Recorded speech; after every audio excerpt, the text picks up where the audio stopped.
So you saw the entire hype about the new Yonex Ezone 98 and you're not sure if this racket worth it compared to the 7th generation? You've clicked on the right video. After reviewing the Ezone 98 and having quite some time to hit with it, I decided that it would be interesting to see what are the benefits of playing with the 8th generation compared to playing with the 7th generation. So what I'll do for this comparison, I will divide it in 4 sections. So you have control, power, feel, and spin. And if you had the chance to play with those 2 rackets, I want to know what are your thoughts about this racket in the comment section down below. So let's start with control. I feel like with the 8th generation, control is a bit tougher to achieve compared to the 7th generation. And the reason being that the feel is really different. And we're going to talk about it in the feel section, obviously. But in general, having a more comfortable racket and not really feeling the string compared to the 7th generation, makes it a bit harder for a tennis player to feel the ball and so to achieve control. So I think that feel and control are stuff that are really related. And so because the feel is a bit affected to, let's say, comfort for the 8th generation, it's a bit harder for a tennis player, like I said, to achieve control with the 8th generation. On the other side, with the 7th generation, I feel like you are a lot more connected to the ball. And yes, it had some downside, and we're gonna discuss about it later in the video. But in general, being more connected to the ball makes it a lot easier for you to feel the ball and so to control what you're doing with this racket.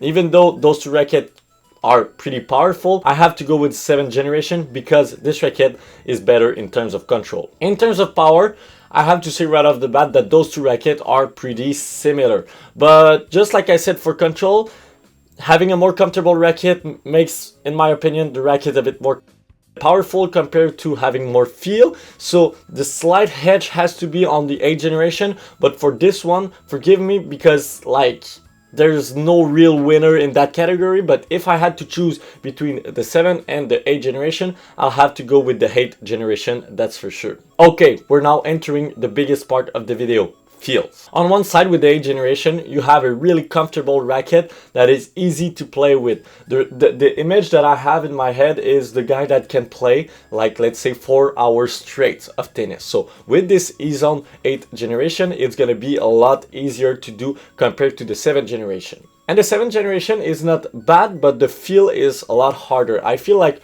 at the throat, it's just like too stiff, and that's why you can start to feel some pain in the arm. There's pretty much no issue if you're hitting in the sweet spot, but hit 1 shot out of the sweet spot and then you're gonna feel it in your arm. And so yes, you have some better feel, in my opinion, personally, with the 7th generation because you feel a bit more the ball in the string bed, even though if you're playing with some muted string just like Yonex Polytour Pro. But I feel like it's easy to get lost in the string bed with the 8th generation just for the same reason that I've explained at the beginning. So if I had to give an edge, it has to be a tie because you have to choose the 7th generation if you like feel connectivity to the ball, but you have to choose the 8th generation if you like comfort and playability in general. In terms of spin, pretty similar in general. It has to come down to feel in general. I would say the 7th generation and the 8th generation are pretty much the same. So finally, you have to go with the Ezone 8th generation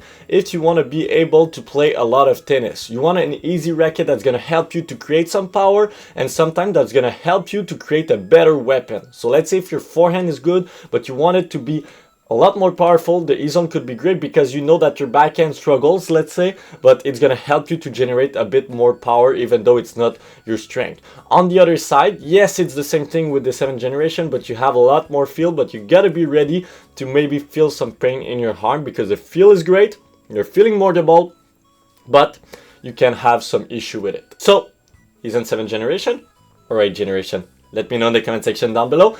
Don't forget to like, comment, and to subscribe, and see you next time. Bye bye.